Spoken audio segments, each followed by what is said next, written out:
This is Joe Carpenter. Today is March the 3rd, 2021, and I am interviewing Claudia Pink for the first time. This interview is taking place at the UTA Library in Arlington, Texas, and this interview is sponsored by the College of Liberal Arts and is part of the Maverick Veterans Voices Project. Welcome and thank you for being here. Thank you for having me. We're so glad to have you. Where are you from originally, and what can you tell me about your growing up? I was born in DeKalb, Texas. It's in northeast Texas, close to Texarkana. And I grew up on a farm. I had with my two brothers and three sisters. It was 6 children and my parents. And my parents raised cucumbers and tomatoes for the market. And so we worked in the field picking those. And and did other farm work. And we had cows and pigs. And so grew up on the farm. So where did you go to high school? I went to DeKalb High School in DeKalb, Texas. Mm-hmm. Okay. Well, I started out at elementary Marvin Pines school, and then when they integrated, we went over to DeKalb High School. See, okay. And what year was that? That we went to DeKalb? Yeah, I'm not trying to put you on the spot. I graduated from DeKalb High School in 1972, but Okay. I guess I started over when they integrated about 1967. I see, okay. And were you involved in ROTC in high school? No, they didn't have that in my high school. Okay. And were any of your family members in the military? Yes, my daddy was in the Army during World War II, Mm-hmm. and then I have a brother that joined the Army about 2 years after he got out of high school. I see. Mm-hmm. So what made you, how did you become interested in the military? Oh, the recruiters came to the school one day and, was talking to us, and I decided I wanted to serve my country. Uh-huh. And so I wanted to join right out of high school, but my parents didn't want me to.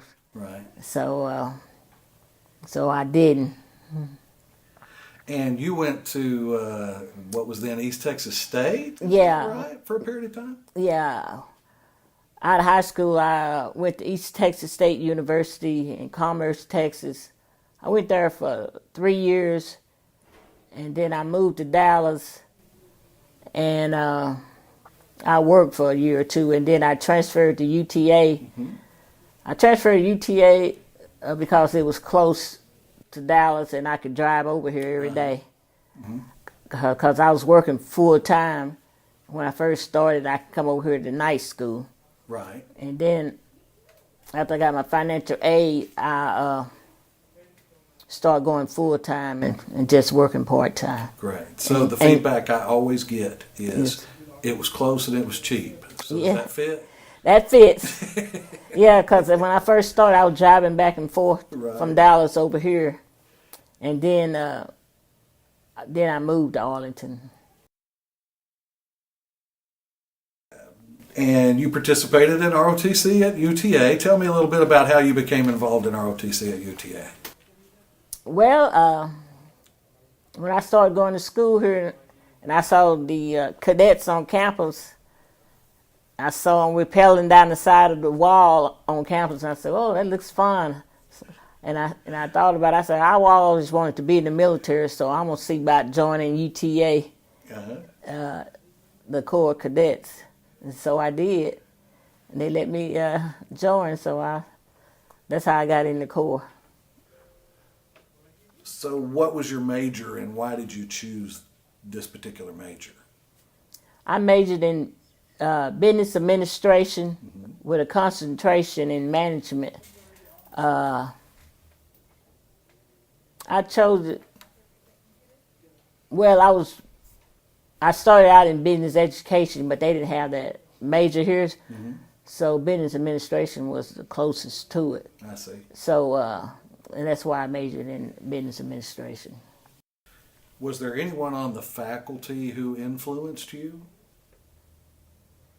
You know, it's been so long, I don't remember the professor's name, but I had a couple of good professors. And, yeah, I learned several things from them. What year did you graduate from UTA? August 1978, I graduated then. And you were commissioned at that time? No, because since I got in ROTC late, I had it one more year to go in ROTC, so I was commissioned in July 1979. I see. And what was your branch and specialty? Well, originally I was commissioned into the Signal Corps, but I couldn't go to the OBC, Officer Basic Course then, so I transferred over to the Ordnance Branch. I see. So when I went to Officer Basic Course, it was for the Ordnance Branch in Aberdeen Proving Grounds in Maryland. So it was 135 days on active duty. And what was that experience like for you, coming out of college and going into Army training? Oh, it was different. But it was like, you know, a continuation of school. Okay. Because, you know, you was in class, you work up first thing and you go exercise. Right. Go run 2 miles, 3 miles, and all the other exercise. And then you go home and shower and go to class. Right. So it's kind of like college, you in class all day. So it wasn't that much different for you then. Right. And what was your first assignment after training? 223rd Maintenance Company in Fort Worth. Okay. And you were in the reserves? U.S. Army Reserves. Right. They have a reserve unit over there. Okay. And I drill over there on the weekend. I would go over there. And what were your duties during that time?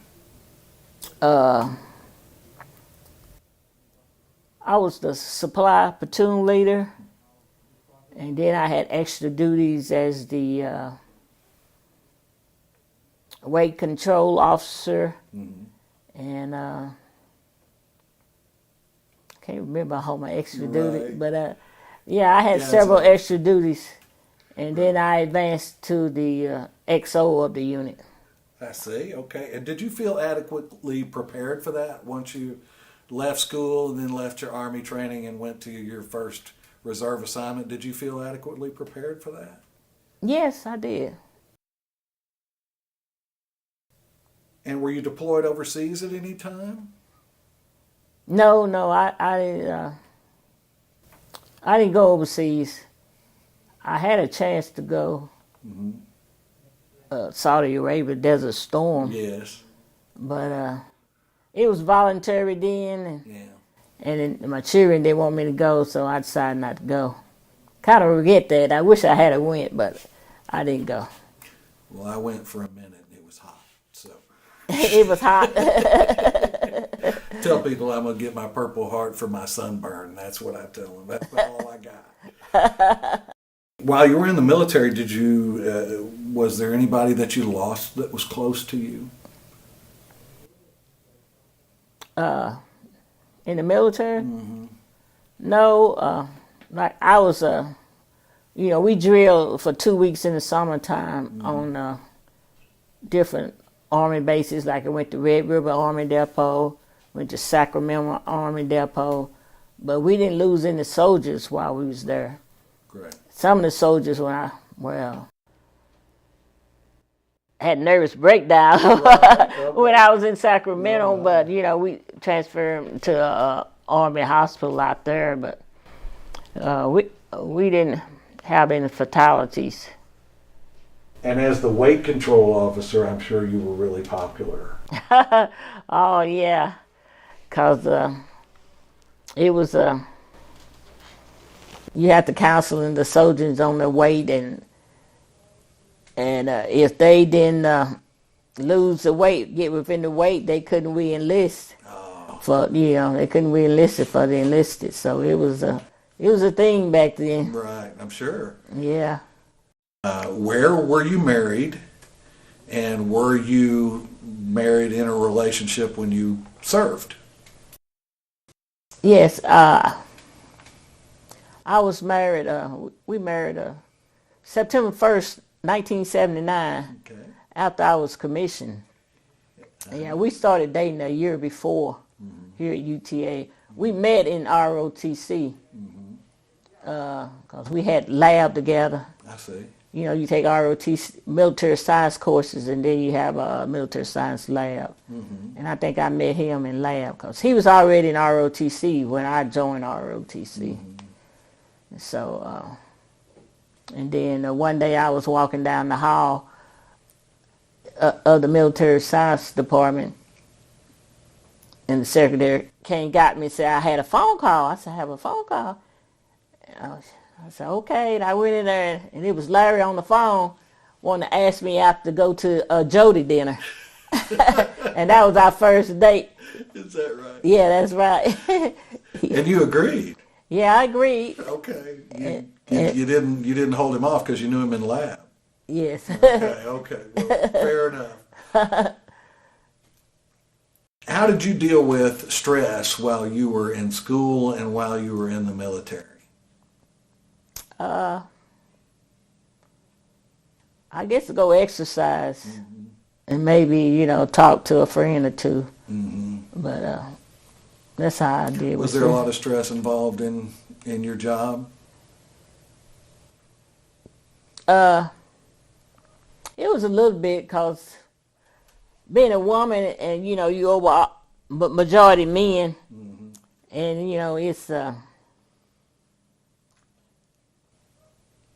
it's hard to communicate. Sure.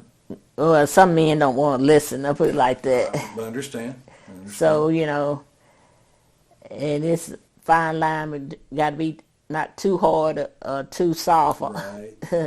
So, but, we worked it through. Good. I had some good sergeants under me.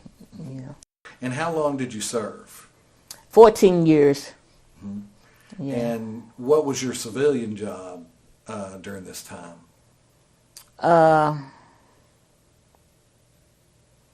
I worked for the United States Postal Service. And, well, I guess when my first job was Johnson & Johnson. And so I left there when I went to officer basic course. And then eventually I started working for the United States Postal Service. I see. And how long did you work for the Postal Service? 29 years. Oh, my. So you retired from the Postal Service then? Right. I retired from them. So you were probably more stressed out with the Postal Service than you were with your Army job, right? Right. A lot Yeah. of stress in the post office from what I understand. Yeah. It could be stressful. What was your rank when you left the service? I was a captain. Okay. And were you awarded any medals or citations during that time? I got a sharpshooter medal for shooting I think it was a .45 pistol. Yeah.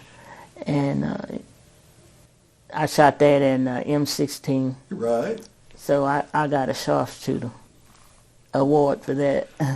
Are there any specific experiences or people that you remember either at UTA or in your military career that come to mind?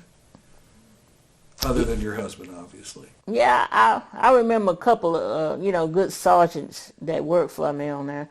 I still keep in contact with them, and I talked to one right after Christmas, and he was saying when COVID, lighten up, maybe we'll get together Right. with some of the other guys Right. and, go to lunch, Yeah. Did you experience any discrimination while you were at UTA or while you were in the military? Well, I think I've experienced a little bit discrimination. Well, maybe more, but sexist because you're a woman in the military. I see. But it wasn't too bad, you know. But you know, you just have to learn how to deal with it. You don't feel like this hindered your career in any way? No, I don't feel like it hindered my career in the military because as long as you meet all the educational requirements, you got promoted in the military. Right. Okay. Yeah, it wasn't dependent on, you know,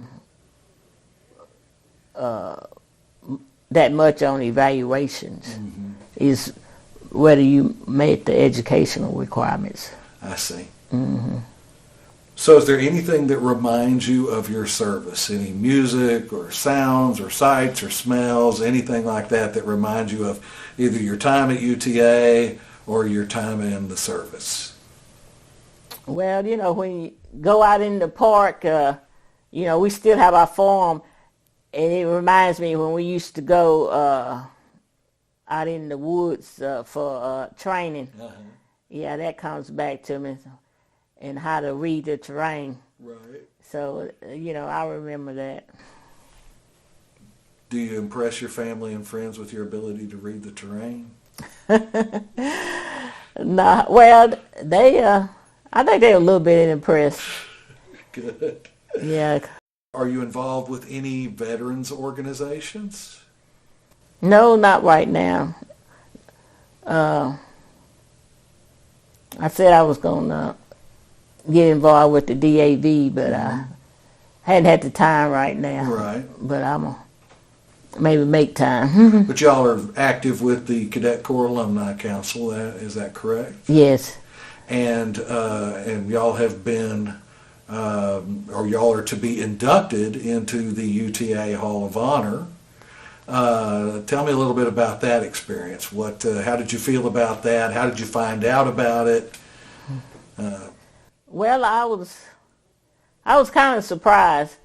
Larry always kept in contact with the Cadet Corps, and more than I did, and he's, you know, he was very active with them, and he was saying that we got selected. Well, first he said they sent us the application and we filled out, and then and somebody has to nominate you, right? Yeah, somebody nominated us. Do you know who nominated you? No, I don't know who nominated me. Oh, that's interesting. And y'all are the first couple to be Nominated. Inducted into, well, even probably even nominated. Yeah. Yeah. So, yeah. So that's quite an outstanding achievement. Yeah, I wasn't expecting it, but it's a nice honor. Yes. Would you serve all over? If you could do it all over again, would you do it the way you did it? Well, if I would serve all over again, but I would go on active duty. That's what I originally wanted to do. Right. But because I got married and had kids, I didn't do it. But other than that, I would do it all over again. And how often do you return to campus? I used to come out here every now and then. Would take a continuing education course, but I hadn't been out here. I guess every time they have a function that I see that I want to come to, I'll come. Like they used to have, you know, ports or somebody. Like I saw Maya Angelou one year. Oh. And she spoke over at Texas Hall here on campus. If they have a speaker that I'm interested in, I'll come see it. What do you think of the changes that have come about since you left UTA? I like it. It's nice buildings, new buildings, a lot of improvement. So I like it. It's growing. Yeah, it really is. And what advice do you have for young people entering the military? Set your goals and work towards your goals, and don't let other people dissuade you from what you want to do. That's good advice. Is there anything that you would like to add to this interview that I have not covered? No, I'm just happy to be here, and I'm happy that I was interviewed, and I hope it helps someone. Yes, I'm sure it will. And thank you so much for interviewing. We thank you for your service. It's a pleasure having you here, and congratulations on your induction into the Hall of Honor.